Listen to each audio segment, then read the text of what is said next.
بسم اللہ الرحمن الرحیم۔ الحمدللہ والصلاة والسلام علی رسول اللہ، اعوذ باللہ من الشیطان الرجیم، بسم اللہ الرحمن الرحیم۔ السلام علیکم ورحمۃ اللہ وبرکاتہ۔ آج سے رمضان المبارک کا آخری عشرے کا آغاز ہو چکا ہے، اور جو لوگ بھی اس وقت زندہ ہیں، مرد ہیں، عورت ہیں، جو اس عشرے میں داخل ہو چکے ہیں، وہ اپنے آپ کو خوش نصیب سمجھیں، کیونکہ اس عشرے کی جو سب سے منفرد اور خصوصی بات ہے وہ یہ کہ انہی راتوں میں سے کوئی ایک رات ہے جو لیلۃ القدر ہے۔ لیلۃ القدر کیا ہے؟ اللہ تعالیٰ نے فرمایا انا انزلناہ فی لیلۃ القدر، ہم نے اسے یعنی کہ قرآن کو لیلۃ القدر میں نازل کیا۔ تو سب سے اہم بات تو اس رات کی یہی ہے کہ اس رات میں قرآن اتارا گیا۔ پھر اللہ تعالیٰ خود لوگوں سے سوال کرتے ہیں، وما ادراک ما لیلۃ القدر، تم کیا جانتے ہو لیلۃ القدر کے بارے میں؟ تمہیں کیا اندازہ ہے اس رات کا؟ تمہیں کیا پتہ ہے اس رات کے بارے میں؟ اللہ تعالیٰ پھر جواب دیتے ہیں لیلۃ القدر خیر من الف شہر، یہ رات 1000 مہینوں سے زیادہ بہتر رات ہے۔ 1000 مہینوں سے زیادہ بہتر ہونے کا مطلب سمجھتے ہیں آپ لوگ؟ جس شخص کی عمر اس وقت 80 سال کی ہے، اس نے بھی ابھی تک 1000 مہینے نہیں دیکھے۔ 1000 مہینوں کا مطلب ہے 83.4 ایئرس، تقریباً 30,000 دن۔ دنیا کی جو اس وقت ایوریج ایج ہے انسانوں کی، وہ 83.4 ایئرس سے کم ہے۔ تو ہماری ساری زندگی ایک طرف اور یہ رات ایک طرف ہے۔ بیشتر انسان دنیا کی اس عمر کو پہنچتے ہی نہیں ہیں۔ کوئی شخص بھی اگر دن رات لگاتار بھی اپنی ساری زندگی بھی عبادت کرتا رہے، تب بھی وہ 1000 مہینے عبادت نہیں کر سکتا۔ تو یہ امپورٹنس ہے اس رات کی، یہ اہمیت ہے اس رات کی کہ اس ایک رات میں کی گئی عبادت کا کم سے کم جو صلہ ہے وہ 1000 مہینے ہے، اور زیادہ سے زیادہ کی تو کوئی لمٹ ہی نہیں، کیونکہ اللہ تعالیٰ نے اس کو 1000 مہینوں پہ روکا نہیں۔ اللہ تعالیٰ نے کہا 1000 مہینوں سے زیادہ بہتر ہے۔ تو اللہ تعالیٰ 1000 مہینے کے بعد ریوارڈ کو جتنا بھی ملٹیپلائی کر دے وہ اللہ کی مرضی ہے، لیکن کم از کم 1000 مہینے تو ہے۔ یہ ڈیٹیلز میں ساری اس لیے بتا رہا ہوں تاکہ آپ لوگ اس رات کی اہمیت کو سمجھیں، اور اللہ تعالیٰ نے بھی اس صورت میں پورا زور دیا اس رات کی اہمیت کے بارے میں تاکہ لوگ اس کی اہمیت کو سمجھ سکیں۔ لیکن انتہائی افسوس کے ساتھ، انتہائی خوف کے ساتھ مجھے یہ بات کہنی پڑ رہی ہے کہ دنیا کے بیشتر مسلمان رمضان کے ان آخری دنوں میں لیلۃ القدر کو ڈھونڈنا تو دور کی بات، بلکہ ان راتوں کو لوگوں نے تماشا بنا دیا۔ جتنی بیرا روی رمضان کی ان آخری راتوں میں اور عید سے پہلے پوری پلاننگ کے ساتھ ہوتی ہے، اتنی تو شاید عام دنوں میں بھی نہیں ہوتی۔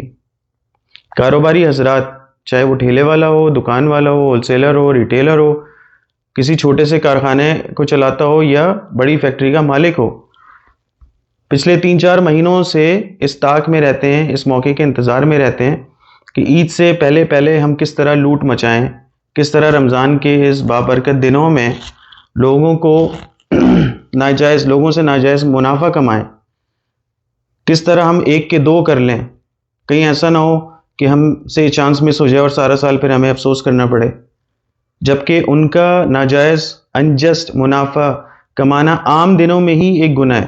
تو پھر سوچیں کہ اس رات میں ان کے گناہ کہاں تک پہنچ رہے ہیں۔ عورتوں کا بھی عجیب حال ہو چکا ہے، ان کو یہ لگتا ہے کہ اگر ہم نے یہ راتیں، آخری 10 راتیں عید سے پہلے تک اگر بازاروں میں نہیں گزاری تو ہمارے ساتھ کوئی حادثہ نہ ہو جائے۔ بے حیائی کے ساتھ، بے حجابی کے ساتھ ساری رات عورتیں بازاروں میں گزارتی ہیں، غیر مردوں کے ساتھ ٹیکسی میں، رکشے میں، اوبر، کریم، ان ڈرائیو میں آنا جانا لگایا ہوا ہوتا ہے، غیر مردوں سے چپلیں جوتے پہن رہی ہوتی ہیں، بیچ بازار میں مہندیاں لگوا رہی ہوتی ہیں، جبکہ سارے کام عام دنوں میں ہی کرنا ان کے لیے ناجائز ہے، حرام ہے، گناہ ہے۔ پھر ہماری فرسودہ جو کلچر ہے اس کے اندر افطار کو پارٹی بنا دیا ہے، جبکہ افطار کو پارٹی بنانا سراسر ویسے ہی غلط ہے، اور اس پارٹی کے اندر رشتہ داریوں کے نام پہ، کزنز کے نام پہ، دوستوں کے نام پہ، کولیگز کے نام پہ نامحرم مرد اور عورت اکٹھے بیٹھتے ہیں، گپے لگاتے ہیں، دل جوئیاں کرتے ہیں ایک دوسرے کے ساتھ، ایسا لگتا ہے افطار ہوتے ہی سارے حرام کام حلال ہو جاتے ہیں۔ یہ تو میں نے آپ کو کچھ چند مثالیں دی ہیں، بات تو ان سے بہت زیادہ آگے جا چکی ہے۔ 1000 مہینوں پہ اللہ تعالیٰ نے اس رات کی اہمیت کو ختم نہیں کیا، بلکہ اللہ تعالیٰ نے آگے فرمایا تنزل الملائکۃ والروح فیہا باذن ربہم من کل امر سلام ہی حتی مطلع الفجر، اس رات کو میں فرشتے اتارتا ہوں، روح اتارتا ہوں دنیا کے تمام کام کرنے کے لیے، اس رات کو میں نے سلامتی ہی سلامتی بنایا، برکت ہی برکت بنایا فجر تک۔ اللہ تعالیٰ تو ہمیں پرزور طریقے سے بتا رہا ہے اس رات کی اہمیت۔ اللہ تعالیٰ کہہ رہے ہیں میں نے اس رات میں قرآن اتارا، اس رات کو میں نے 1000 مہینوں سے زیادہ بہتر بنایا، اس رات کو میں فرشتے اتارتا ہوں، اس رات کو میں نے سلامتی بنایا ہے۔ لیکن ہم اللہ تعالیٰ سے اپنے ایکشنز کے ذریعے یہ بتا رہے ہیں کہ نہیں، یہ رات اتنی بہتر نہیں جتنی بہتر ہمارے لیے شاپنگ ہے، جتنے بہتر ہمارے لیے کاروبار ہے، جتنا بہتر ہمارے لیے اسکول جانا ہے، کالج جانا، آفیسز جانا ہے، جتنا بہتر ہمارے لیے آوارہ گردیاں کرنا ہے، جتنا بہتر ہمارے لیے گیٹ ٹوگیدرز کرنا ہے، پارٹیز کرنا ہے۔ ہم جاگیں گے ضرور پوری رات، لیکن عبادت نہیں کریں گے، معافیاں نہیں مانگیں گے۔ پھر ہم ایک دوسرے سے شکایتیں کریں گے کہ یہودیوں نے یہ سازش کر دی، ہم پر حکومت نے یہ ظلم کر دیا، اس نے یہ ظلم کر دیا۔ نہیں، بلکہ لوگ خود اپنے اوپر ظلم کرتے ہیں اللہ اور رسول کی نافرمانی کر کے۔ اللہ تعالیٰ نے فرمایا ان اللہ لا یظلم الناس شیئا ولکن الناس انفسہم یظلمون، اللہ تعالیٰ لوگوں پر کوئی ظلم نہیں کرتا بلکہ لوگ خود اپنے اوپر ظلم کرتے ہیں۔ اسی لیے میں نے کہا کہ اس بات کو کہتے ہوئے مجھے افسوس بھی ہے اور خوف بھی ہے۔ خوف ہے اللہ کے عذاب کا جس میں ہم آلریڈی اپنے اعمالوں کی وجہ سے گھر چکے ہیں، لیکن مسلمانوں کو سمجھ میں نہیں آ رہا۔ اس وقت دنیا کے تمام مسلمان جس ذلت کا شکار ہیں، جس پستی کا شکار ہیں، جس ڈس یونٹی کا شکار ہیں، جو آپس میں سب لڑ رہے ہیں گھروں سے لے کر حکومتوں تک، جس فحاشی کو فروغ دیے جا رہے ہیں ہر روز، جس سود میں مبتلا ہیں، یہ ساری اللہ کے عذاب کی فارم ہے۔ تو بجائے معافی مانگنے کے، اپنے گناہوں پر نادم ہونے کے، اپنے آپ کو سدھارنے کے، ان راتوں میں عبادات کا اہتمام کرنے کے، دنیا کے بیشتر مسلمان ان قیمتی راتوں کو گناہوں میں گنوا دیتے ہیں۔ ایسا نہیں کہ کوئی مجبوری ہے، سارے کام صحیح طریقے سے ہو سکتے ہیں۔ عید کی شاپنگ رمضان سے پہلے بھی ہو سکتی ہے، یا کم از کم ان 10 راتوں سے پہلے ہو سکتی ہے۔ کاروبار مناسب منافع سے بھی کیا جا سکتا ہے۔ افطار اگر کرنے ہیں رشتہ داروں کو ساتھ تو مردوں اور عورتوں کی سیگریگیشن کے ساتھ بھی ہو سکتا ہے۔ اگر راتوں کو جاگنے سے، عبادت کرنے سے صبح آپ کو آفس جانے میں تکلیف ہو رہی ہے، اسکول جانے میں، کالج جانے میں تکلیف ہو رہی ہے، تو آپ 10 دن کی چھٹیاں بھی کر سکتے ہیں۔ اتنی کوئی بڑی بات نہیں ہے یہ۔ سارے کام اللہ اور رسول کے طریقے کے مطابق ہو سکتے ہیں، لیکن ان لوگوں کے لیے جو اس اہمیت کو، اس رات کی اہمیت کو سمجھیں اور وہ کرنا چاہیں تو تب ہو سکتے ہیں۔ ابو ہریرہ رضی اللہ تعالیٰ عنہ سے روایت ہے کہ رسول اللہ صلی اللہ علیہ وسلم نے فرمایا جو شخص بھی لیلۃ القدر میں عبادات کا اہتمام کرے گا، نمازوں کو قائم کرے گا خلوص دل کے ساتھ اور اس امید کے ساتھ کہ اللہ تعالیٰ اس کو اس بات کا اجر دیں گے، تو اس کے پچھلے تمام گناہ معاف کر دیے جائیں گے۔ ہے کوئی ایسی اور رات، ہے کوئی ایسی اپارچونٹی آپ لوگوں کے پاس جو آپ لوگوں نے ان ساری چیزوں کو اہمیت دی ہوئی ہے، غیر ضروری چیزوں کو اہمیت دی ہوئی ہے؟ عائشہ رضی اللہ تعالیٰ عنہ نے فرمایا کہ رسول اللہ صلی اللہ علیہ وسلم نے لوگوں کو یہ تاکید کی ہے کہ لیلۃ القدر کو رمضان کی آخری 10 راتوں میں ڈھونڈو، اور اسی وجہ سے رسول اللہ خود ان راتوں میں اعتکاف میں بیٹھے تاکہ ان سے یہ رات مس نہ ہو جائے۔ تو رسول ہو کے خود اتنے فکر مند تھے لیلۃ القدر کو پانے کے، اور ہمیں اس بات کی کوئی فکر ہی نہیں ہے۔